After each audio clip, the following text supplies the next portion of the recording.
जय भोलेनाथ। प्यारे भक्तों, आज आप श्रवण करें श्रावणी हरियाली तीज की व्रत कथा। यह व्रत महादेव और माँ पार्वती के मिलन के उपलक्ष्य में मनाया जाता है। सुहागिनों के लिए यह व्रत अत्यंत पावन और फलदायी माना जाता है। इस दिन सुहागिन औरतें अपनी पति की लंबी उम्र का आशीर्वाद मांगती है। पौराणिक मान्यताओं के सर्वप्रथम माँ पार्वती ने अपने सुहाग को अखंड बनाए रखने के लिए यह व्रत शंकर भगवान के लिए रखा था। सौभाग्यवती महिलाएं अपने पति की लंबी आयु और अच्छे स्वास्थ्य के लिए यह व्रत करती हैं।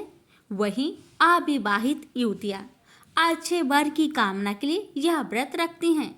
इस दिन महिलाएं 16 श्रृंगार करती है और हाथों में मेहंदी लगाती है। यह उत्सव शिव पार्वती के पूर्ण मिलन के उपलक्ष्य में मनाया जाता है।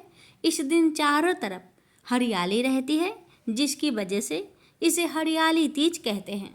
दिन हरियाली तीज का व्रत रखने के लिए ब्रह्म मुहूर्त में उठकर स्नान करना चाहिए और साफ सुथरे कपड़े पहनकर भगवान शिव और माता पार्वती का ध्यान करना चाहिए। इसके बाद व्रत का संकल्प लेना चाहिए। इस दिन बालू के भगवान शंकर व माता पार्वती की मूर्ति बनाकर पूजन किया जाता है। चौकी पर प्रतिमा स्थापित करने के बाद माता को श्रृंगार का सामान अर्पित करें। भगवान शिव माता पार्वती का हवन करें। माता पार्वती शिव जी और उनके साथ गणेश जी की पूजा करें। शिव जी को वस्त्र अर्पित करें। इस दिन हरियाली तीज की कथा सुनना बहुत ही शुभ होता है। इसलिए प्यारे भक्तों, अगर आप तीज का व्रत रख रहे हैं तो इस कथा को संपूर्ण अवश्य सुनिएगा। आइए हम श्रवण करते हैं हरियाली तीज की पावन कथा।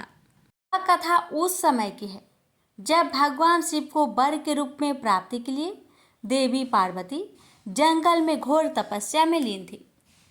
उनकी ऐसी तपस्या देखकर समस्त देवगण शिव जी से प्रार्थना कर रहे थे कि हे देवाधिदेव, पार्वती की मनोकामना को पूरा करे। भगवान शिव ने सप्त ऋषियों को पार्वती की परीक्षा लेने के लिए भेजा। सप्त ऋषियों ने शिव जी की अनेक अवगुण का जिक्र किया, फिर भी पार्वती को शिव के अलावा किसी और से विवाह मंजूर नहीं था।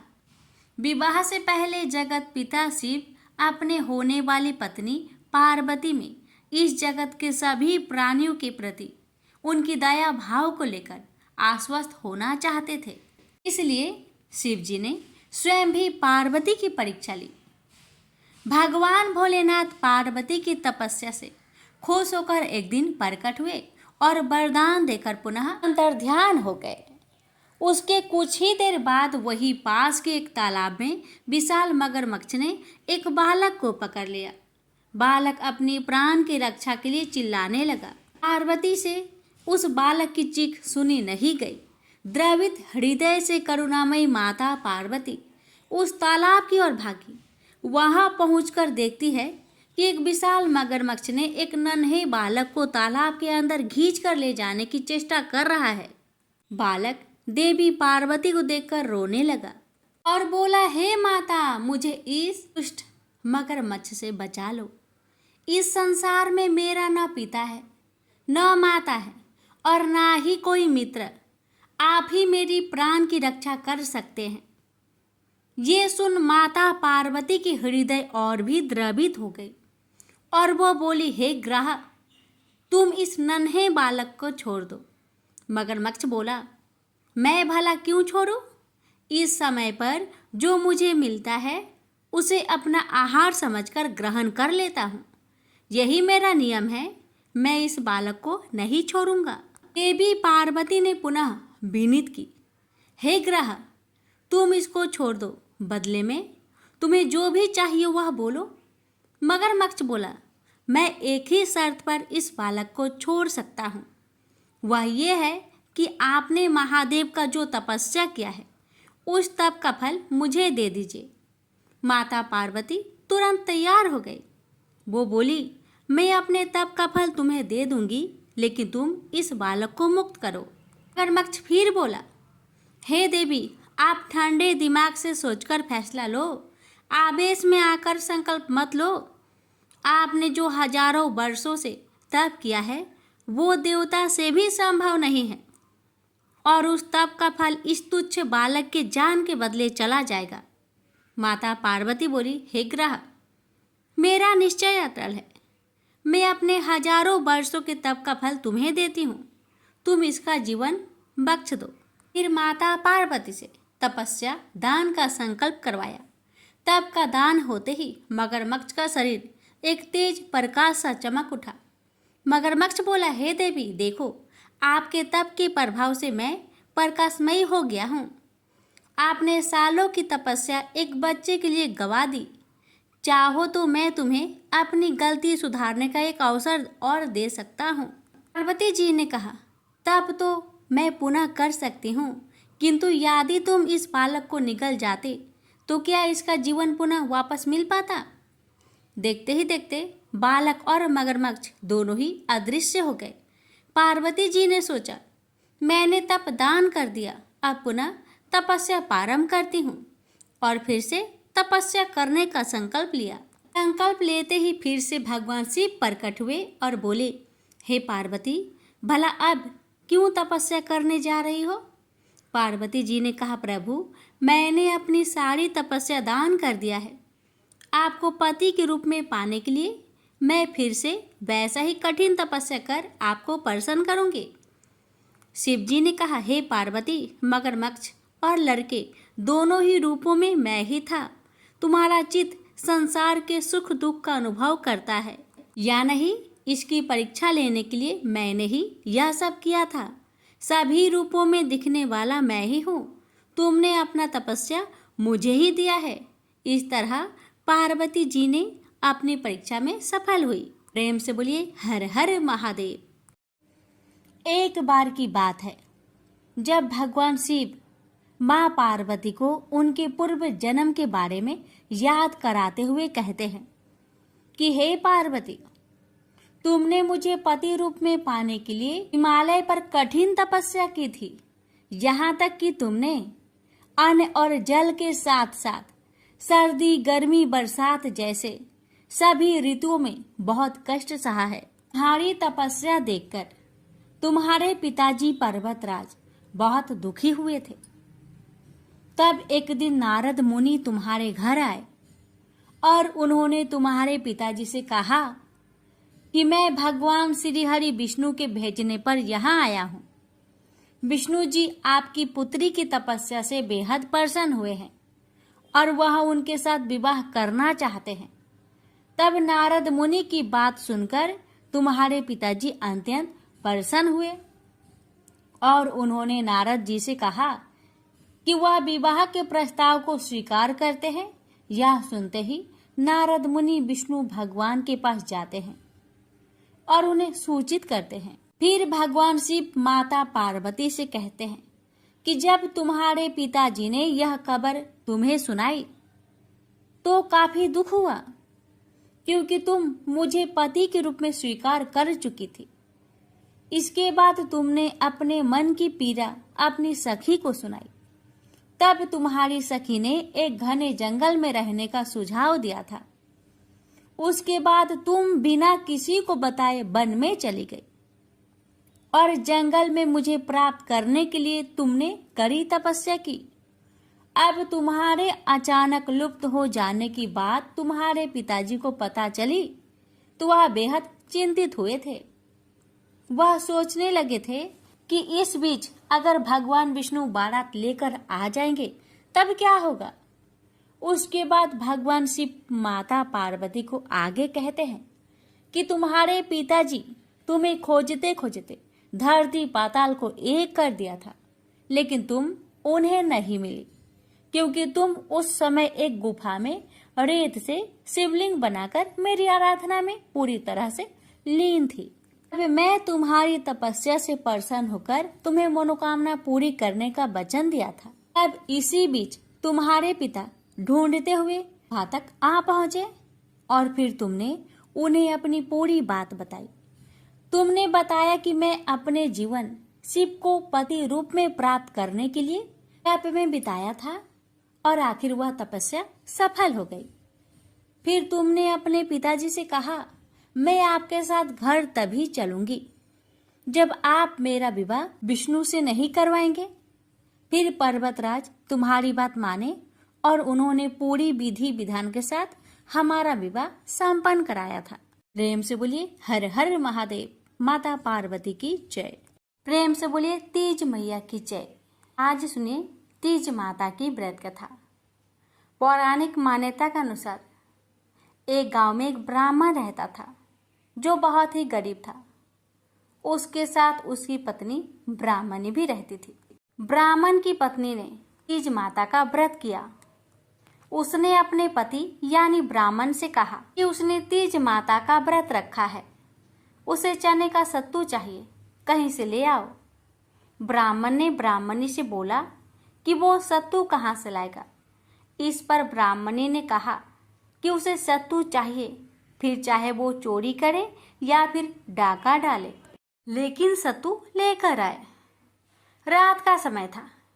ब्राह्मण घर से निकलकर साहूकार की दुकान में घुस गया। उसने साहूकार की दुकान से चने की दाल, घी, शक्कर लिया और 1.25 किलो तोल लिया। फिर इन सब से सत्तू बना लिया। जैसे ही वो जाने लगा वैसे ही आवाज सुनकर दुकान के सभी नौकर चाकर जाग गए। सभी जोर जोर से चिल्लाने लगे। इतने में ही साहूकार आया और ब्राह्मण को पकड़ लिया। ब्राह्मण ने कहा कि वो चोर नहीं है, वो एक गरीब ब्राह्मण है। उसकी पत्नी ने तीज माता का व्रत किया है, इसलिए सिर्फ यह 1.25 किलो का सत्तू बनाकर ले जाने आया था। जब साहूकार ने ब्राह्मण की तलाशी ली तो उसके पास से सत्तू के अलावा और कुछ नहीं मिला। और चांद निकल गया था और ब्राह्मणी सत्तू का इंतजार कर रही थी। साहूकार ने ब्राह्मण से कहा कि आज से वो उसकी पत्नी को अपनी धर्म बहन मानेगा। उसने ब्राह्मण को सत्तू, गहने, रुपए, मेहंदी, लच्छा और बहुत सारा धन देकर दुकान से विदा कर दिया। सबने मिलकर तीज माता की पूजा की। जिस तरह से ब्राह्मण के दिन सुखमय हो गए, ठीक वैसे ही तीज माता की कृपा हम सब पर सदा सर्वदा बनी रहे। प्रेम से बोलिए तीज मैया की जय हो। एक बार भगवान शिव, पार्वती माता और नारद जी के साथ में भ्रमण के लिए निकले और श्रावण शुक्ल तृतीया के दिन एक गांव में पहुंचे। उस गांव की गरीब महिलाएं को जब उनके आने की खबर मिली तो वो थाल में हल्दी और अक्षत लेकर उनके स्वागत के लिए पहुंच गई। माँ पार्वती उन महिलाओं की निश्चल भावना से प्रसन्न हुई और उन पर सुहाग रस का आशीर्वाद बरसा दिया। कुछ ही समय पश्चात धनी वर्ग की महिलाएं सोने चांदी की थाली में तरह तरह के पकवान लेकर और 16 श्रृंगार किए भगवान शिव और माता पार्वती के पास पहुंची। इन स्त्रियों को देखने के बाद भगवान शिव ने माता पार्वती से प्रश्न किया कि तुमने तो सारा सुहागरस निर्धन वर्ग की महिलाओं को दे दिया, अब इन्हें क्या दोगी? इसके जवाब में माँ पार्वती बोली कि उन स्त्रियों को ऊपरी पदार्थों से निर्मित रस दिया है। मैं इन महिलाओं को अपनी उंगली चीरकर रक्त छिड़ककर सुहाग का वरदान दूंगी। माता पार्वती ने उन महिलाओं को आशीर्वाद दिया कि वो वस्त्र, आभूषण और बाहरी मोह माया का त्याग कर अपने पति का सेवा तन, मन और धन से करेगी। उन्हें अखंड सौभाग्य की प्राप्ति होगी।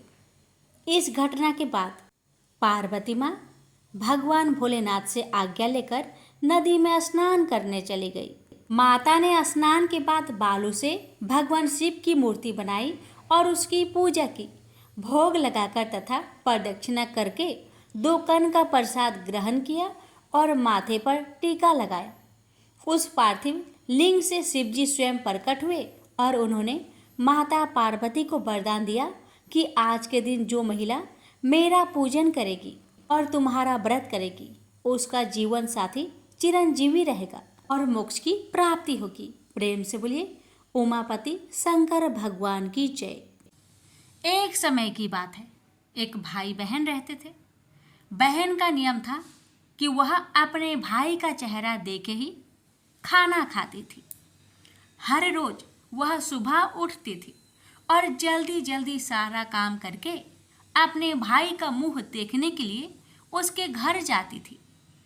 एक दिन रास्ते में एक पीपल के नीचे गणेश जी की मूर्ति रखी थी। उसने भगवान के सामने हाथ जोड़कर कहा कि मेरे जैसा अमर सुहाग और मेरे जैसा अमर पिहर सबको दीजिए। यह कहकर वह आगे बढ़ जाती है। जंगल के झाड़ियों के कांटे उसके पैरों में चुभा करते जाते थे। एक दिन भाई के घर बहन पहुंची और भाई का मुख देखकर बैठ गई तो भाभी ने पूछा, पैरों में क्या हो गया है? यह सुनकर उसने भाभी को जवाब दिया कि रास्ते में जंगल के झाड़ियों के गिरे हुए कांटे पाँव में चुभ गए हैं। जब वह वापस अपने घर आ जाए तब भाभी ने अपने पति से कहा कि रास्ते को साफ करवा दो, आपकी बहन के पाँव में बहुत सारे कांटे चुभ गए हैं। भाई ने तब कुल्हाड़ी लेकर सारी झाड़ियों को काटकर रास्ता साफ कर दिया, जिससे गणेश जी का स्थान भी वहाँ से हट गया। यह देखकर भगवान गुस्सा हो गए और उसके भाई के प्राण हर लिए। लोग अंतिम संस्कार के लिए जब भाई को ले जा रहे थे तब उसकी भाभी रोते हुए लोगों से कही, थोड़ी देर रुक जाओ, उसकी बहन आने वाली है, वह अपने भाई का मुख देखे बिना नहीं रह सकती, उसका यह नियम है। तब लोगों ने कहा, आज तो देख लेगी पर कल कैसे देखेगी? रोज दिन की तरह बहन अपने भाई का मुंह देखने के लिए जंगल में निकली। तब जंगल में उसने देखा कि सारा रास्ता साफ किया हुआ है। जब वह आगे बढ़ी तो उसने देखा कि सिद्धि विनायक को भी वहाँ से हटा दिया गया है। तब उसने जाने से पहले गणेश जी को एक अच्छे स्थान पर रखकर उन्हें स्थान दिया और हाथ जोड़कर बोली, भगवान मेरे जैसा अमर सुहाग और मेरे जैसा अमर पिहर सबको देना। और फिर बोलकर आगे निकल गई। भगवान तब सोचने लगे, अगर इसकी नहीं सुनी तो हमें कौन मानेगा, हमें कौन पूजेगा? तब सिद्धि विनायक ने उसे आवाज़ दी, बेटी इस खेजड़ी की 7 पत्तियां लेकर जा और उसे कच्चे दूध में घोलकर भाई के ऊपर छींटा मार देना, वह उठकर बैठ जाएगा।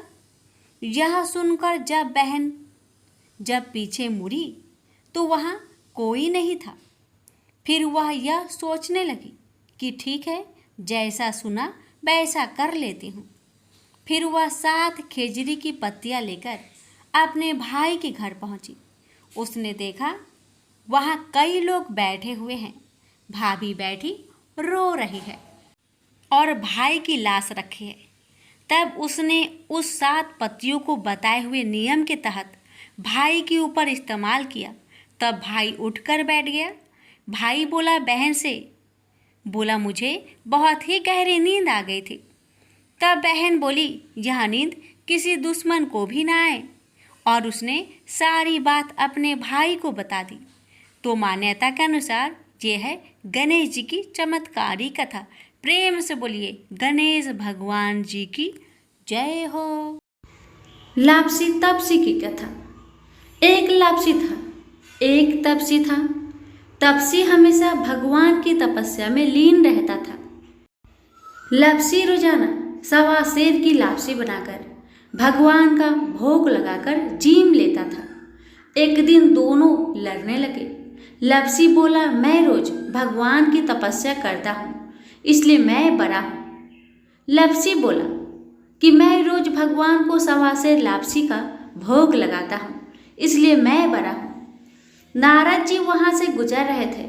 दोनों को लड़ता देखकर उनसे पूछा कि क्यों तुम लड़ रहे हो? लापसी ने खुद को बड़ा होने का कारण बताया और तपसी ने अपना कारण बताया। नारद जी बोले, तुम्हारा फैसला मैं कर दूंगा। दूसरे दिन लापसी और तपसी नहाकर अपनी रोज की भक्ति करने आए तो नारद जी ने छुपकर 1.25 करोड़ की एक अंगूठी उन दोनों के आगे रख दी।